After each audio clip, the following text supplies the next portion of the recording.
नमस्कार, मैं हूं श्वेता सिंह।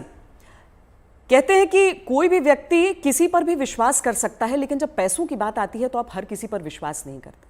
लेकिन कुछ नाम ऐसे होते हैं जो नाम आप अपने पैसों के साथ भी उन पर भरोसा करते हैं, उनकी जो सलाह है, उनका जो मशवरा है उसे लेते हैं। ये सबसे सरल और सामान्य भाषा में मैं अपने मेहमान का इंट्रोडक्शन आपको दे सकती हूँ। डॉक्टर विवेक बिंद्रा, बहुत बहुत स्वागत है आपका।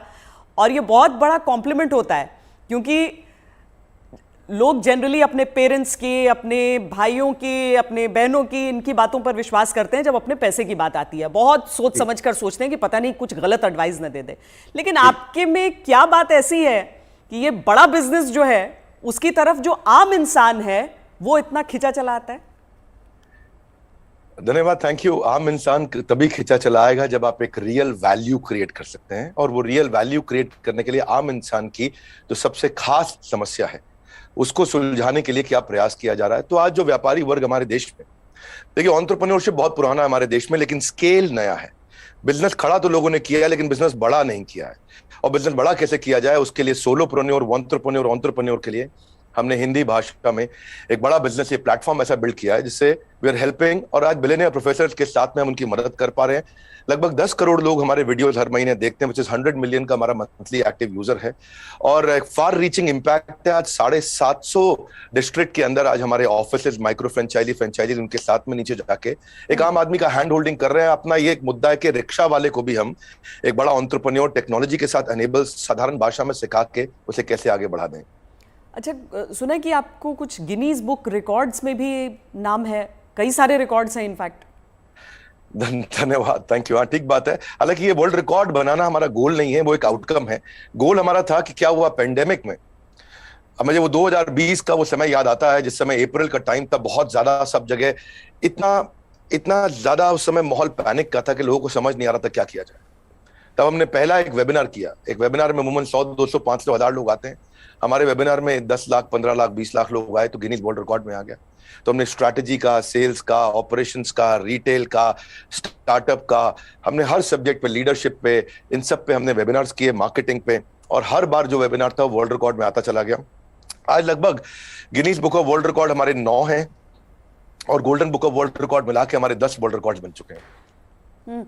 ये जो शो आप कर रहे हैं, जो जीता वही Sikandar, horses table, good news today पर, इस शो का कॉन्सेप्ट क्या है, क्या है इस शो में? देखिए, वैसे तो होना चाहिए जो जीता वही चंद्रगुप्त मौर्य। हाँ। क्योंकि चंद्रगुप्त जीते थे, सिकंदर नहीं जीते, पर क्योंकि ये कहावत बहुत ज्यादा मशहूर है तो ये नाम भी रखा गया और बड़ा अच्छा चला। ये on the spot funding reality show है।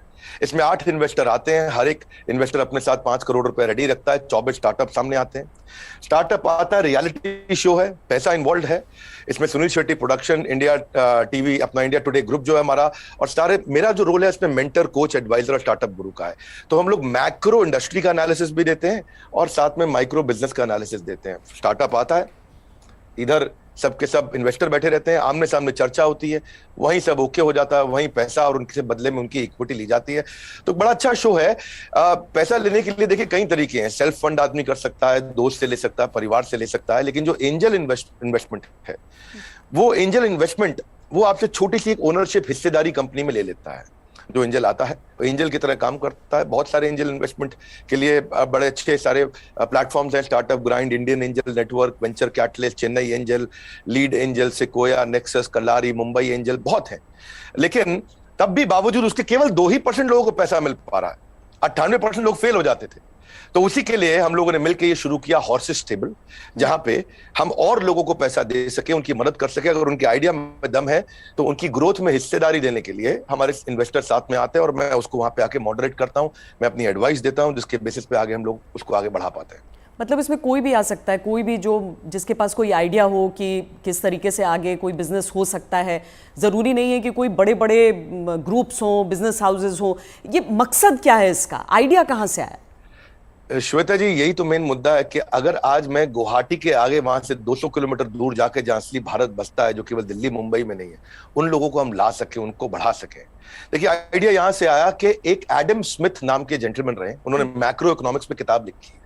200 साल पुरानी किताब है, उसको पढ़ने के बाद कुछ नहीं चाहिए। वो कहते 4 चीजें होनी चाहिए एक जिस देश की पॉपुलेशन बढ़ रही है वहां बिजनेस अच्छा होगा, जहां टेंडेंसी टू कंज्यूम है, हमारे देश में स्वतंत्रता बहुत है, कुछ भी कंज्यूम कर सकते हैं, हमारा देश चाइना की तरह नहीं है। तीसरा, जहां एंटरप्रेन्योर बहुत है, और चौथा जहां इनोवेशन है। चारों लिहाज से 4 में से 3.5 नंबर इंडिया को दिए जाते हैं। इंडिया में एंटरप्रेन्योरशिप बहुत तेजी से बढ़ रहा है। तो हमारे को, आपने पूछा आइडिया कहां से आया, आइडिया यहां से आया कि गड्ढा ढूंढने का एक ट्रेनिंग दिया जा रहा है, इसके द्वारा लोगों को इंस्पायर किया जा रहा है कि कैसे एक स्टार्टअप आए, क्या वो कस्टमर का टाइम बचा रहा है तो उसको पैसा मिल सकता है, हाँ भाई बड़ा अच्छा कर रहे हो आप, क्या वो कस्टमर का एफर्ट बचा रहा है, क्या वो कस्टमर का कोई कंफ्यूजन घटा रहा है, क्या वो कस्टमर के लिए सामान सस्ता लेके आ रहा है, क्या वो कस्टमर की प्रायोरिटी पे उसको फोकस करा रहा है, क्या वो कस्टमर को बढ़िया स्किल सर्विस, क्या वो कस्टमर को कोई वेंडर आइडेंटिफाई करके दे रहा है, क्या कस्टमर के लिए कोई कन्वीनियंस क्रिएट कर रहा है। तो बेसिकली ये अर्बन कंपनी ओयो, स्विगी, ओला, जोमेटो, फ्लिपकार्ट, जस्ट डायल, जूम, ये सब इंडियन स्टार्टअप्स हैं जो कस्टमर की कोई ना कोई समस्या को सुलझा रहे हैं, और जैसे वो समस्या सुलझाते हैं, और इसी के लिए हम इंस्पायर करना चाहते हैं कि स्टार्टअप ऐसा ही है जो कस्टमर की बर्निंग प्रॉब्लम को, ज्वलंत समस्या को सुलझा सके। पर इसके आगे क्या होगा? मतलब अगर कोई इंसान है, जैसे मान लीजिए मेरे पास ही कोई आइडिया है, तो मुझे तो बिजनेस चलाने के बारे में मालूम नहीं है, फंडिंग अगर मान लीजिए मुझे मिल भी जाती है यहाँ पर, तो आगे क्या बिजनेस चलाने में मदद भी मिलेगी? बहुत अच्छा प्रश्न है आपका। देखो, जब इन्वेस्टर आता है ना, तो वो स्मार्ट कैपिटल लेके आता है, केवल पैसा नहीं लाता है, वो एक हैंड होल्डिंग सपोर्ट लेके आता है। बड़ा बिजनेस साथ में हमारी कंपनी भी आ रही है, तो हम उनको लाइफ टाइम मेंबरशिप देते हैं, ट्रेनिंग देते हैं। देखिए, जब इन्वेस्टर आता है तो वो स्टार्टअप को मेंटरशिप देता है, एडवाइस देता है, रिसोर्सेज देता है। तो इसीलिए ये जो हॉर्सेस टेबल है, जो हमारे आज यूट्यूब चैनल पे आ रहा है, जीएनटी पे आ रहा है, गुड न्यूज टुडे, और अच्छा नेटवर्क आपने चालू किया है, तो ये हम यहाँ पे इन्वेस्टर एक स्टार्टअप को आगे जाके और फंड रेज करने में मदद करता है कि सीरीज ऑफ इन्वेस्टमेंट पिचेस डाल सके। हर स्टेज पे उसके साथ इन्वॉल्व होता है। एक आइडिया स्टेज से रेवेन्यू जनरेटिंग स्टेज तक इन्वेस्टर साथ में जुड़ता है। कई बार तो इन्वेस्टर अपना फ्री ऑफिस स्पेस भी देता है। अगर आपकी कंपनी छोटी है, आप हमारे ऑफिस जाकर शुरू कर सकते हो। उनको डिजिटल मार्केटिंग सपोर्ट देता है, टेक्नोलॉजी बनाने में, मैन पावर लाने में। तो ऐसा नहीं, इतना ही नहीं है, बल्कि मैं आपसे ये भी बताऊंगा कि फंड का इस्तेमाल कैसे हो रहा है, इस पर भी स्टार्टअप आकर के स्टार्टअप के ऊपर इन्वेस्टर नजर रखता है। इन्वेस्टर देखता है कि ड्यू डिलिजेंस करता है, उनको स्मार्ट कैपिटल देता है, उनके नेटवर्क को बढ़ाता है, उनको फ्यूचर इन्वेस्टर अट्रैक्ट करने में पूरी मदद करता है, उसको ब्रांड बिल्डिंग करता है, उसका माउथ पीस बन जाता है। वो केवल पैसा नहीं इन्वेस्ट करता है, वो उसको पूरी गाइडेंस देता है आगे, उसको बिल्कुल हॉक आई के साथ में जुड़ा रहता है, उनकी रिपोर्ट्स लेता है हर हफ्ते, हर महीने। ऐसा नहीं कि जैसे लिस्टेड कंपनी तो क्वार्टरली रिपोर्टिंग करते हैं, इनसे तो हर महीने रिपोर्ट किया। तो स्टार्टअप पे कड़ी नजर भी रहती है कि वो पैसा कैसे इस्तेमाल कर रहा है, और उसको हैंड होल्डिंग करके सपोर्ट करके ग्रोथ के लिए भी मदद की जाती है। इसीलिए इसी लिहाज से हॉर्सेस टेबल एक रेवोल्यूशनरी कॉन्सेप्ट है जो आज जीएनटी के साथ बड़ा बिजनेस मिलकर के लेके आया है। ये बड़ी अच्छी चीज़ है, क्योंकि थोड़ा तो मार्गदर्शन भी चाहिए सबको, लेकिन नज़र भी रखनी ज़रूरी है। लेकिन एक थ्योरी ये भी है डॉक्टर विवेक बिंद्रा कि स्टार्टअप्स का बबल एक क्रिएट हुआ था, और वो जो बुलबुला है वो अब धीरे धीरे फूट रहा है। आपकी क्या सोच है इस पर? नहीं, मैं ऐसा बिल्कुल नहीं मानता। ये कोई बुलबुला नहीं, ये रियल सब्सटेंस है। अगर ये बबल है तो हमें मानना होगा कि 700 मिलियन इंटरनेट यूजर भी इंडिया में बबल है। इंटरनेट यूज करना बंद कर देंगे क्या लोग? आज UPI card payments, net banking, transaction, ये सब बंद हो जाएगा। अक्टूबर में ही साल $100 बिलियन की ट्रांजैक्शन यूपीआई पे इंडिया में हुई है। ये स्टार्टअप का नतीजा है। रेवोल्यूशनाइज किया है डिजिटल ट्रांजैक्शंस को, ये स्टार्टअप का नतीजा है। बहुत सक्सेसफुल स्टार्टअप्स आ रहे हैं। 42 नए यूनिकॉर्न 1 साल में आए हैं। आप समझिए, जितने यूनिकॉर्न 10 साल में बने, यूनिकॉर्न का मतलब 7,500 करोड़ की कंपनी, जितने स्टार्टअप 10 साल में बने, उतने ही स्टार्टअप पिछले 1 साल में भी बन गए। तो ये बबल नहीं है। इंडिया इस समय टॉप 3 यूनिकॉर्न प्रोड्यूसर में जो स्टार्टअप के है उसका नाम आ चुका है। यानी कि हर 9 दिन के अंदर हमारे देश में एक नया $1 बिलियन स्टार्टअप पैदा हो रहा है। स्टार्टअप जो है ना, ये आप 2011 में 9.5 साल लगा करते थे, और उसके बाद ये समय कम होता चला गया। 2012 से जो स्टार्टअप आया वो 4.5 साल में $1 बिलियन हो गए। आप ये समझिए कि ट्रैवल एजेंसी जो होती थी वो Goibibo, Thomas Cook, Make My Trip में आ गई। सरकारी नौकरी घट रही है, स्टार्टअप बढ़ रहे हैं। पेपर अब डिजिटल हो गया है, किताबें किंडल में मूव कर गई हैं, बिजली अब सोलर होती जा रही है, रिटेलर अब अमेजॉन, फ्लिपकार्ट और रिलायंस पे मूव कर गया है, गाड़ियां ड्राइवरलेस हो रही हैं, ब्लॉकबस्टर सीडी को खत्म करके यूट्यूब, अमेजॉन प्राइम, नेटफ्लिक्स आ गया है, सेल फोन के बिल अब घट रहे हैं, इंटरनेट के बिल बढ़ रहे हैं, गाड़ियों की सेल घट रही है, ओला उबर बढ़ रहा है, रेस्टोरेंट शटडाउन हो रहे हैं, ऑनलाइन फूड डिलीवरी बढ़ रहा है। आज बच्चों को जो है ऑनलाइन स्टडीज उनकी बढ़ गई है, प्राइवेट कोचिंग घटती जा रही है। इसका मतलब क्या है, जो स्टार्टअप है ना वो एक रेवोल्यूशन है। पहले कबूतर चिट्ठी लेके जाता था, आज व्हाट्सएप चिट्ठी लेके जा रहा है। इसके बीच में बहुत लंबी जर्नी थी, और सिलिकॉन वैली में कम से कम 15 स्टार्टअप ऐसे बैठे हैं जो व्हाट्सएप के खात्मे की तैयारी कर रहे हैं। और नेक्स्ट जो रेवोल्यूशन आएगा, नेक्स्ट सिलिकॉन वैली आने वाले समय में बेंगलुरु से शुरू होकर के भारत से ही आगे निकलेगा। वाह, क्या बात। लेकिन कई स्टार्टअप्स फेल भी तो होते हैं, कई स्टार्टअप्स फेल हो जाते हैं, इसकी वजह क्या रहती है? श्वेता देवी, ऐसा स्टार्टअप फेल होने के मेन 8-10 बड़े कारण होते हैं। पहला तो कोई डिफरेंशिएशन ना हो, आप वही कर रहे हो जो बाजार में सब कर रहे हैं। दूसरा, फोकस की कमी हो, सारी चीजें करने में लगे हैं, फोकस नहीं है। तीसरा, उनकी एग्जीक्यूशन की स्पीड कमी है। चौथा, अगर बिजनेस अच्छा ले भी आए तो रेकरिंग रेवेन्यू नहीं है, वो कस्टमर के साथ माल दो पैसा लो रिश्ता खत्म। रेकरिंग रेवेन्यू यानी कि बार बार उसके साथ ट्रांजैक्शन होना चाहिए। पांचवा, कि वो अपनी टीम अच्छी नहीं बना पाते, दे हायर पुअरली, और एक कमजोर टीम लेके आते, एक कैटेगरी टीम नहीं बिल्ड करते। वो कुछ ऐसा बना बैठते हैं, गलती से एक और गलती एक करते हैं कि वो जो मेरे को अच्छा लग रहा पर कस्टमर को उसकी जरूरत नहीं, यानी कि कस्टमर अनफ्रेंडली प्रोडक्ट बना देते हैं, कस्टमर का फीडबैक नहीं लेके आ पाते हैं। पैशन नहीं होता है, प्रॉफिट के चक्कर में चले गए लेकिन पैशन नहीं है, ये बड़ा जरूरी है। आंसर बड़ा महत्वपूर्ण है। जो आज व्यूअर देख रहे हैं उनको ये समझना चाहिए कि अगर बिजनेस मॉडल और रेवेन्यू मॉडल कमजोर है, प्री मैच्योर स्केल किया, बिजनेस खड़ा हुआ नहीं, बड़ा करने पहले निकल गए, बिना टेक्नोलॉजी के स्केल किया और उसके चक्कर में फिर आपने कर्जा भी ले लिया, तो फिर जो है वो एग्जीक्यूशन और स्लो होगा, प्रॉफिट और कैश फ्लो खत्म होगा, और फिर कैश बर्नआउट के बाद आप फंड भी रेज नहीं करेंगे। यही मुख्य कारण होते हैं कि स्टार्टअप फेल होते हैं। तो पहले बिजनेस को खड़ा करना है, बाद में बिजनेस को बड़ा करना है। क्या हम समझे कि एक स्टार्टअप कल्चर है अब, और ये डेवलप हो रहा है, और ऐसे में भविष्य से आपकी क्या उम्मीदें हो जाती हैं? देखिए, स्टार्टअप का कल्चर अब डेवलप हो रहा है इंडिया में। पिछले काफी समय से हम ऑब्जर्व कर रहे थे, नंबर 1 पे सिलिकॉन वैली, न्यूयॉर्क सिटी, उसके बाद London, Chicago, Los Angeles, Seattle, Boston, Berlin, Tel Aviv Israel में जो है, और सिंगापुर। यही केवल 10 शहर थे दुनिया के अंदर जहां स्टार्टअप्स बिल्ड हुआ करते थे। अब अचानक बेंगलुरु बहुत तेज आगे आया। हम जो पीछे थे अब हम आगे बढ़ रहे हैं। परंतु क्यों हम पीछे रह गए थे और भविष्य में कैसे आगे बढ़ेंगे उसको समझते हैं। हम पीछे इसलिए रह गए क्योंकि हमारा इंडियन एजुकेशन सिस्टम बहुत कमजोर था। इंसान को रोटी कपड़ा मकान के अलावा सबसे ज्यादा जरूरी है शिक्षा, और यहाँ पे ग्रेजुएट इतने प्रोड्यूस हो रहे हैं जितने कंज्यूम नहीं हो रहे थे। Real time corporate campus experience नहीं है, पढ़ाई पुरानी है, स्टैग्नेंट सिलेबस है, कन्वेंशनल थियोरेटिकल क्लासरूम अप्रोच थी। इस चक्कर में अंडर एम्प्लॉयमेंट जो है वो अनएम्प्लॉयमेंट से ज्यादा बड़ी समस्या है। आज राजनेता लोग सबके सब हमारे यहाँ पॉलिटिक्स में अनएम्प्लॉयमेंट की बात करते हैं, लेकिन अंडर एम्प्लॉयमेंट कितनी बड़ी बात है कि अब ग्रेजुएट पोस्ट ग्रेजुएट को 14,000 रुपए की तनख्वाह मिलती है, पीएचडी होल्डर को आज अगर 20,000 की तनख्वाह मिल रही है तो कितना बुरा हाल है। लो इंडस्ट्री डिमांड है, इनकॉम्पिटेंट फैकल्टी है, जो कॉलेज में पढ़ा रहा है उसको पढ़ाना नहीं आ रहा, कॉलेज में प्रोफेसर वो बन रहा है जिसको कोई नौकरी नहीं मिल रही है। तो स्टूडेंट की एस्पिरेशन बहुत थी, प्रिपरेशन यहाँ थी, प्रिपरेशन है नहीं, एस्पिरेशन बहुत ज्यादा है। उस चक्कर में हमने हार्वर्ड के प्रिंसिपल्स को इंडिया में अडॉप्ट किया कि 80% case study, 10% project, 5% lecture, 5% learning, ये है 100% का पूरा मॉडल। और आप जो है ये जो आपका बेसिकली प्रश्न है कि कल्चर डेवलप हो रहा है, हाँ अब ये कल्चर डेवलप हो रहा है। ओरिजिनल क्वेश्चन आपका यही है कि कल्चर ऑफ इनोवेशन आ रहा है, और इससे ना इकोनॉमिक एक्टिविटीज, मनी सर्कुलेशन अपने आप इंप्रूव होता है, और इससे देश में फर्क आ रहा है। मेरा कंक्लूजन यही है कि लोगों के पास आइडियाज हैं, कैपेबिलिटी है। हमने जो ये शुरू किया है हॉर्सेस टेबल, जो जीता वही सिकंदर, ये एक ऐसा रेवोल्यूशनरी कॉन्सेप्ट है जिससे एक आम आदमी को भी ना मन में ये फीलिंग आ गया है यार आइडिया देने पे पैसा मिल सकता है तो मुझे भी कुछ करना चाहिए। केवल आइडिया देने पे पैसा मिल रहा है, भैया तो कमाल हो गया है, मैं भी आता हूं, मैं भी आगे बढ़ता हूं। बड़ा उत्साह इस समय बढ़ रहा है देश का। हमारे यूट्यूब चैनल पे हमको बहुत फीडबैक्स मिल रहे हैं, जीएनटी पे मैंने देखा बहुत से फीडबैक्स मिल रहे हैं, लोग बहुत पसंद कर रहे हैं, शेयर रेट बढ़ गया, वीडियो कंजम्पशन रेट बढ़ गया।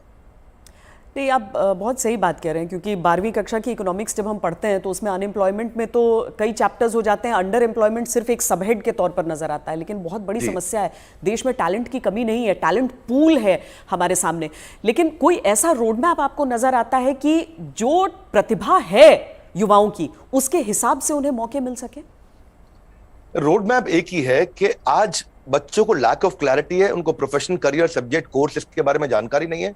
तो रोड मैप केवल एक ही है कि उसको कंटिन्यूअस लर्निंग का मतलब है कंटिन्यूअस अर्निंग। उसको अपने साथ एक डिसिप्लिन बिल्ड करके अपने साथ मूक यानी कि मैसिव ओपन ऑनलाइन कोर्सेज दुनिया भर में आ गए। लगातार सीखने से खाली दिमाग खुले दिमाग में परिवर्तित हो जाएगा। अब जो anyone who keeps on learning he will stay young forever, ये हेनरी फोर्ड ने बोला है। बड़ा बिजनेस भी इसीलिए आया, दुनिया भर में कॉर्पोरेट ट्रेनिंग हो रही थी, स्किल डेवलपमेंट हो रहा था, K-12 की बात हो रही थी, टेस्ट प्रिपरेशन हो रहे थे, बायजूस, वेदांतु सब आ गए, लेकिन एक आम आदमी के लिए, व्यापारियों के लिए सिखाने के लिए कुछ नहीं था। तो रोड मैप ये है कि आपको आज लर्निंग पे फोकस करना चाहिए। हमने भी उस गैप को समझा, हमने देखा कि कस्टमर के पास आज टाइम नहीं है, क्वालिटी टीचर नहीं है, हिंदी भाषा के अंदर कंटेंट नहीं है, मिनिमम एजुकेशन रिक्वायरमेंट पूरी नहीं कर पाते, आज MBA कॉलेजेस तो बहुत महंगे हैं, MSME के मेंटर नहीं है। तो मैंने उसके लिए हमने बड़ा बिजनेस चालू किया कि लोग आकर के सीखे वहां। क्या मॉडल है? Any time, anywhere, any device. कोई मिनिमम एजुकेशन नहीं चाहिए। वीडियो, वॉइस, वर्नाक्युलर, आपका टाइम हम सेव करेंगे ताकि आप सक्सेस मिले आपको। इजी टू यूज कर दिया है। सारे business planning tool, framework, agreement, उनको डॉक्यूमेंट, स्ट्रैटेजी शीट, हर एक चीज बना के हैंड होल्डिंग के साथ, कोई भी सब्जेक्ट में फंसे वो, strategy, sales, HR, finance, customer service, funding, operations, technology, marketing, admin, legal, production, इस सब में उसको मदद करते हैं ताकि वो आकर के सीखे। तो बेसिकली रोड मैप ये है कि आदमी को सीखना चाहिए। हमने ऐसा किया है कि हमने 750 रुपए महीने पे एक एग्जीक्यूटिव एमबीए उसको कराना शुरू कर दिया है।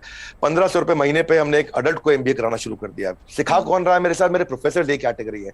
Kent RO, Patanjali, Amul, Morgan Stanley, Somani, Apollo, Ford Motors, इन सबके चेयरमैन हमारे साथ जुड़े हुए सिखा रहे हैं। Dainik Bhaskar, Lal Path lab, Xiaomi, HDFC limited, जब इनके चेयरमैन एक अच्छा बिलियनियर प्रोफेसर आके सिखाता है और वो लर्निंग देता है और इतनी अफोर्डेबल प्राइस पे देता है, तो उससे रेवोल्यूशन आ रहा है। यही कारण है कि आज देश में बहुत सारे लोग हमारे साथ जुड़े हैं, जिसके कारण हम वो सीख पा रहे हैं, आगे बढ़ रहे हैं। तो रोड मैप सब लोग को मेरा एक ही मैसेज है कि अगर आपको अर्निंग बढ़ानी है तो पहले लर्निंग बढ़ानी होगी। क्योंकि अमूमन ऐसा होता है कि कुछ बड़े बिजनेस हाउसेस, हम सब टाटा बिरला को देखते हुए बड़े हुए, लेकिन वो मोनोपोली है इतना भी समझ में आया। कुछ कठिन शब्द लोग सीखते गए, लेकिन इतना भी साथ में सीखा कि सारा कंट्रोल इन्हीं के हाथों में रहेगा। लेकिन क्या ये स्टार्टअप कल्चर जो है वो बिजनेस डाइवर्सिफिकेशन में मदद कर सकता है? श्वेता देवी, अब जमाना बदल गया है। पहले $1 बिलियन कंपनी बनाने में जो 50 साल लगते थे, 5 साल में बन जाती है। जो हमारे यहाँ टॉप रैंकर सबसे बड़े अरबपति 1950 में थे, उनमें से अब कोई दिखाई नहीं पड़ता है टॉप अरबपति की लिस्ट में हमारे देश में। अचानक जमाना बदल गया है। इनफैक्ट सन 2000 तक भी नौकरी.com, मेक माई ट्रिप, इनको 14 साल लगे $1 बिलियन कंपनी बनने में। पर आप उसके बाद देखिए, फ्लिपकार्ट, पॉलिसी बाजार, जोमेटो आया तो इनको 14 साल नहीं लगे, ये 8.5 साल में $1 बिलियन हो गए। पर उसके बाद में देखिए, नाइका, ओयो, उड़ान और ओला इलेक्ट्रिक आया, ये 2 साल 3 साल में $1 बिलियन कंपनीज हो गए। तो अब जो है वो कॉर्पोरेट्स की बपौती नहीं रह गया है बिजनेस। अब पहले हुआ करता था कि बड़ी मछली छोटी मछली को खा जाया करती थी, आज बहुत सारी छोटी मछली मिलकर बड़ी मछली को खा जाती हैं, और उसी रेवोल्यूशन में हम कंट्रीब्यूट कर रहे हैं साथ में। डॉक्टर बिंद्रा, बहुत मज़ा आया आपसे बात करके। और एक चीज़ मैं कहूँगी कि आमतौर पर क्या है कि ये बिजनेस के कॉन्सेप्ट्स जो हैं उसमें अंग्रेजी का इतना इस्तेमाल होता है कि आम लोग कनेक्ट नहीं कर पाते हैं। आंकड़ों का इतना इस्तेमाल होता है कि लगता है कि यार ये तो हमारे बूते की बात नहीं है। आप इतने सिंपल तरीके से समझाते हैं, मुझे लगता है इसीलिए ऐसी चीज़ों पर भी लोग आपकी बात को समझते हैं, आपकी बात को मानते हैं। और ये जो जी, हर एंकर के साथ भी उतना अच्छा नहीं लगता जितना श्वेता देवी आपका इम्पैक्ट है और आज तक का इम्पैक्ट है। मैं तो मतलब मानता हूं उस बात को कि आज तक जितना न्यूट्रल और जितना अच्छा चैनल रहा है, और खास तौर से जो आपने इन्फ्लुएंस क्रिएट किया, तो आपको बहुत बहुत बधाई। धन्यवाद, आपने इतना समय लगाया आज लोगों को इन महत्वपूर्ण पहलुओं पर हम चर्चा कर सके। Thank you so much. Thank you so much. धन्यवाद श्वेता देवी, थैंक यू।